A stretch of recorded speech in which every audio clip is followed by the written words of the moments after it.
COVID-19 has stalled life across the board all over the globe.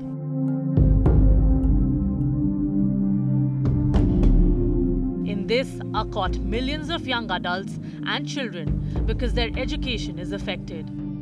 Uncertainty looms large.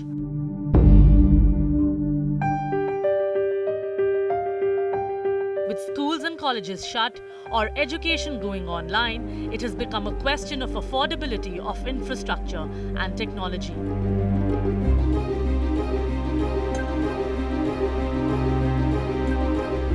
In India, when complete lockdown was announced, it was the end of March, and students were appearing or preparing for their final exams. It all went into a limbo. 4 months later, the country has overcome the school-level examination evaluation, but not the rest. The country has to conduct entrance exams for medical and engineering students.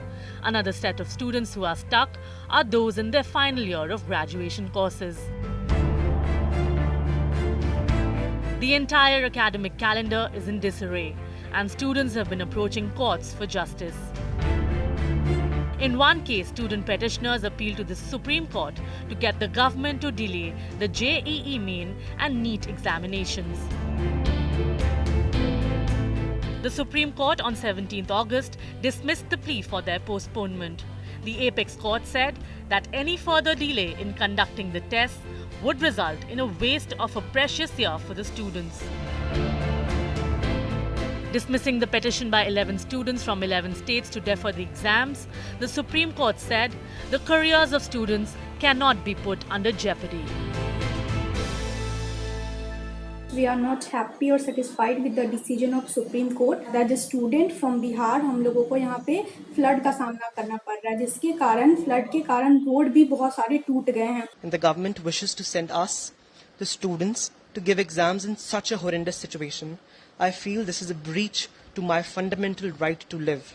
Must be postponed to a time when the cases reduce, normalcy is restored, and the environment is conducive. Does this SOP guarantee that every student out of the 25 lakh is safe?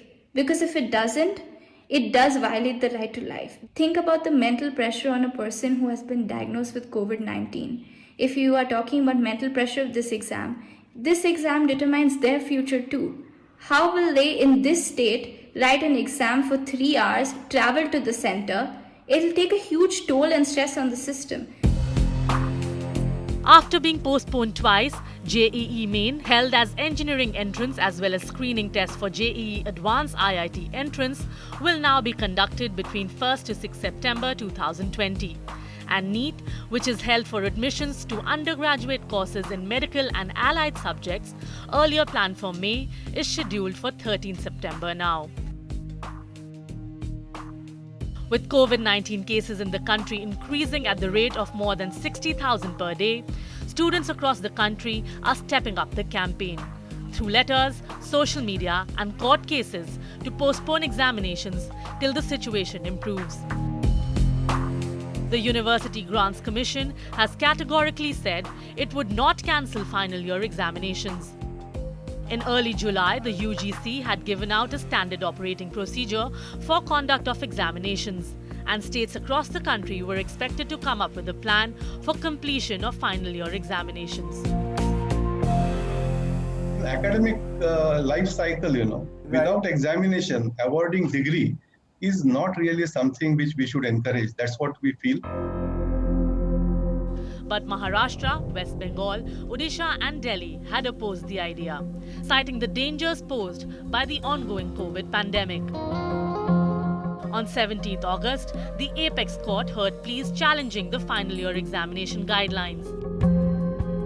After extensive arguments from students' organizations, UGC, state governments and various university authorities, the Supreme Court has reserved its verdict on whether final exams will be mandatory for university students and whether the deadline of 30th September that the UGC has set will be allowed to stand.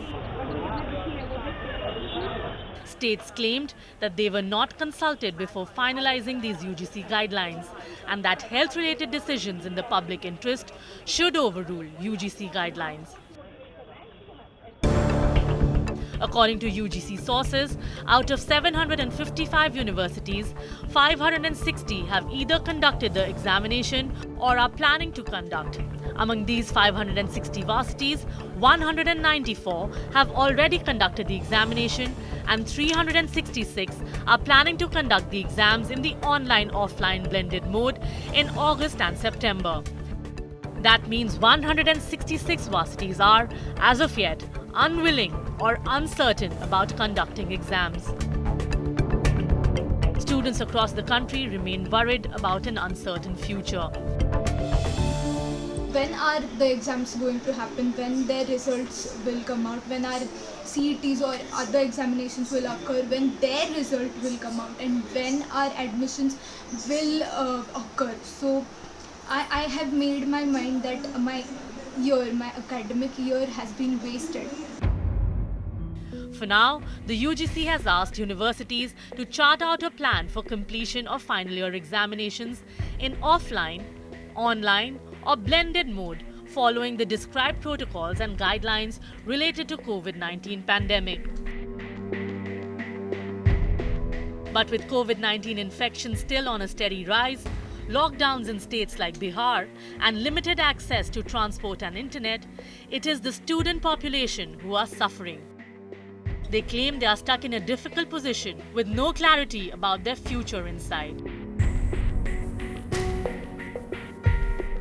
With the present mired in controversy, the Indian government announced its national education policy on 29 July. 34 years after the last education policy was adopted, this one promises to make India a global knowledge superpower with sweeping reforms in the entire system of learning. To begin with, the Human Resource Development Ministry has been renamed as the Ministry of Education. Both the UGC and Technical Education Council have been merged. The new policy plans to overhaul the school and higher education system. Among the big changes in school education, the preferred medium of instruction till grade 5 will be the mother tongue or the regional language. मैं सोचता हूँ कि देश की शिक्षा नीति में एक तो जो अपनी प्रारंभिक जो शिक्षा है उसकी मातृभाषा में होगी, तो 5वीं तक वो अपनी मातृभाषा में पढ़ेगा, वो आगे तक भी 8वीं तक और आगे ले जाना चाहेगा, तो राज्य का विषय है. The new policy has a big focus on vocational studies. In fact, vocational education will start from class 6 with internships. In a bid to ramp up digital learning, a National Educational Technology Forum would be established. E-courses will be developed in 8 regional languages initially, and virtual labs will also be set up. In higher education, now there will be a single regulator for all institutions, except for the law and medical stream, and MPhil will be discontinued. The undergraduate degree will be of either 3 or 4-year duration with multiple exit and rejoining options, giving students the liberty to take a break and continue from where they have left.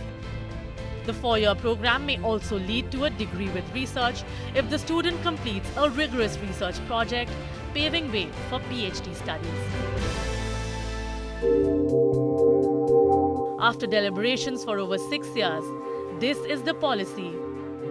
This is the new roadmap for Indian education. It has triggered several questions, particularly on the issue of implementation. The change the new policy aims at will begin at the foundation. This means with schools. A figure to consider here is that 47.1% of school children in India go to private schools. It does recognize that almost half the children in India go to private schools. And so it does talk about the fact that we need greater autonomy. So it calls it light and tight regulation. So I think what we will need coming out of this is to take some of the principles and create a model code for governance of private schools.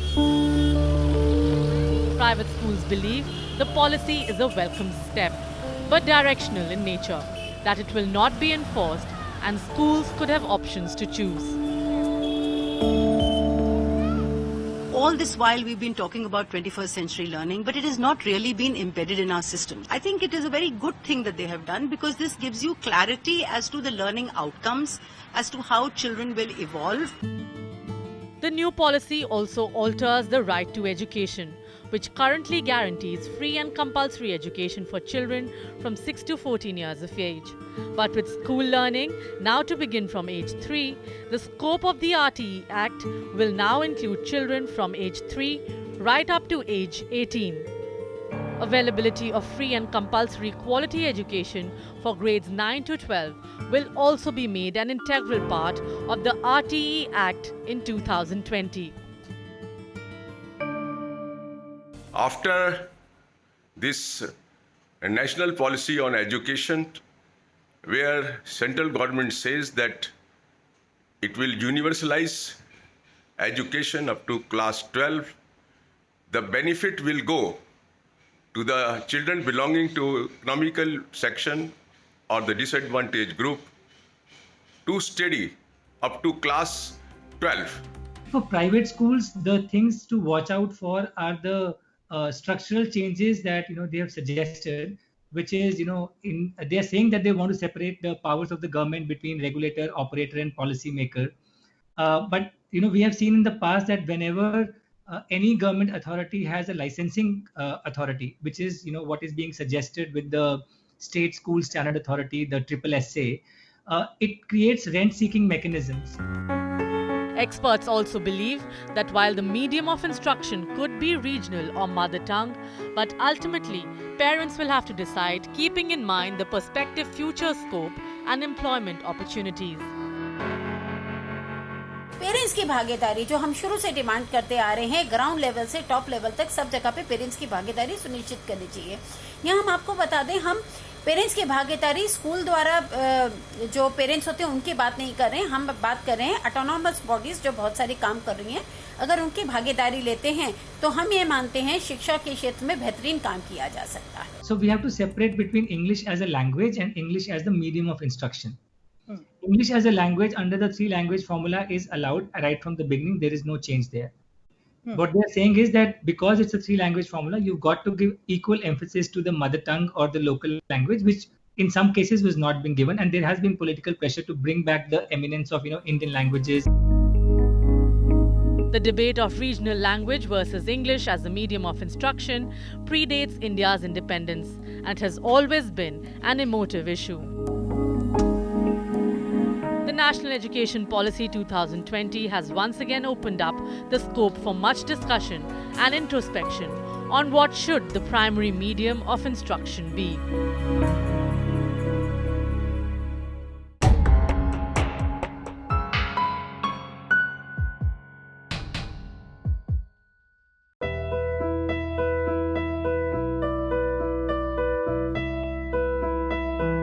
India lives and works in hundreds of languages.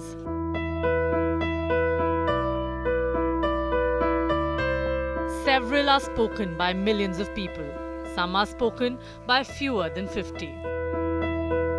The Constitution provisioned this mother tongue as the desirable medium of education and not the state or official language.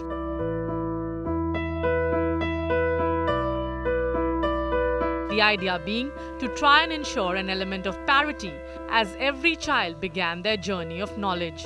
But in practice, this was difficult to implement in letter and spirit. Limited education budgets did not allow for printing of textbooks in such a multiplicity of languages. With the National Education Policy 2020, the motive is set to also correct this perceived neglect. But the reintroduction of the mother tongue medium has also opened up old wounds.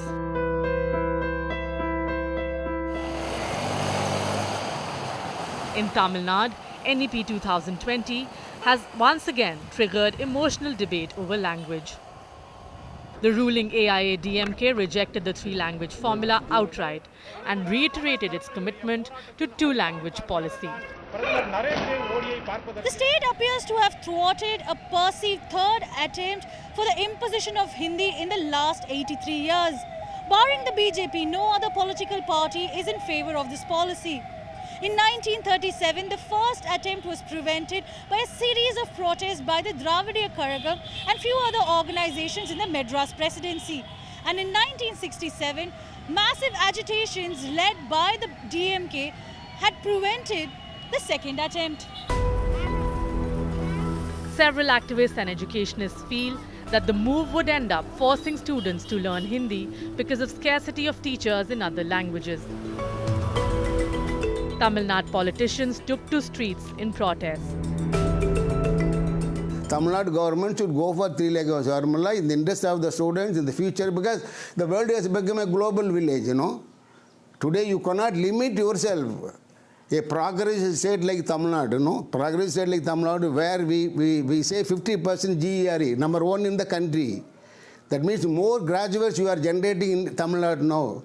So where they go for job? More and more you get educated people, no? There should be opportunity for them to go out of your state and seek employment, work.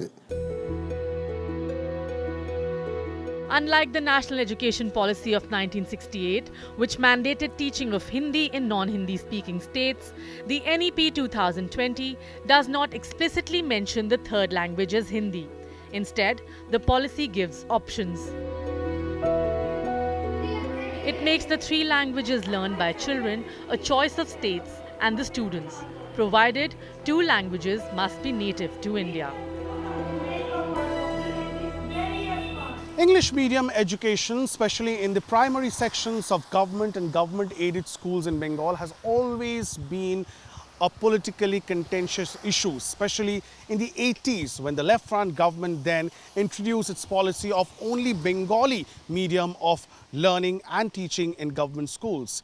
It took 36 long years for the Mamata Banerjee government to change that policy and introduce English medium of learning in primary sections of government schools after various committee and commission report that suggested that a change at this point might be viable. After the policy was announced, the West Bengal government rejected it, saying that states haven't been consulted. Some of the government schools, even at the primary level, some of the schools even do have only one or two teachers, mostly ill-trained. They are not very well versed in the languages which should be taught. At least there should be two languages which must be taught, including the local language, I think, which is of course a welcome move. But how far the teachers are trained in this particular, teaching mode, that is a huge question. I mean, to successfully implement this new policy in the elementary level, you need to train the teachers. You need to build a huge infrastructure. Otherwise, I think this will be futile. I mean, as far as the elementary education is concerned, it would not be properly implemented. Since independence, India's spending on education and health has been on the lower end in the numbers game. The giant gap between private and public education in India has also to do with various government spending on education. When the Modi government took charge in 2014, the average expenditure over 5 years of the Congress-led UPA-2 government stood at 3.19%. And at the beginning of the NDA's tenure, it significantly dropped to 2.88%.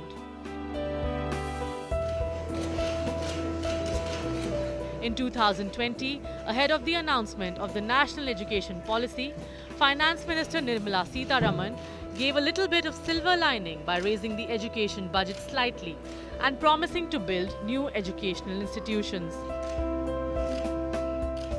It is felt that our education system needs greater inflow of finance to attract talented teachers, innovate and build better labs.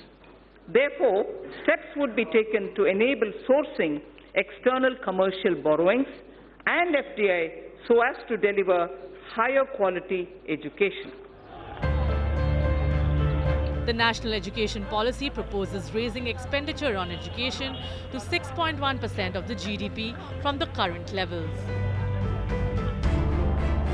Over the last 6 years, the education expenditure has marginally increased from 2.8% in 2014 to 3.1% of GDP in 2019-20. Policy with various stakeholders, including the different segments of national ideologies. I did not find any time any concerns that India should interact with the best of the institutions in the world and should have nexus between the best of the institution in the world and here, and if necessary, bring the best of their experiences into our soil, and the process also build up our own capability. Mind you, that we have made recommendation for restructuring and reconfiguring the higher education institution from the present fragmented state. And that fragmentation we want to reduce by creating research and teaching and research and degree giving autonomous colleges. First of all, you need more funds. You need political will to put in more resources. Number two, you need to pay attention to the equity dimension. Number three, you need courage to take on the commercialization and privatization of education, which is happening. I do not see, and if I have only one complaint, serious complaint against this document, that there is very perfunctory dealing with questions of equity and questions of commercialization and privatization. While the policy sets such higher targets, it remains to be seen how much of it gets translated on the ground and whether it fills the gap between public and private education. While the debate goes on, politics has started to play its role in the future of education of India. Opposition-ruled states like Aam Aadmi Party ruled Delhi, Congress ruled Rajasthan and Chhattisgarh, and Trinamool ruled West Bengal opposed National Education Policy 2020. The states are now awaiting parliamentary scrutiny before they announce what part of NEP 2020 would not be implemented in respective states.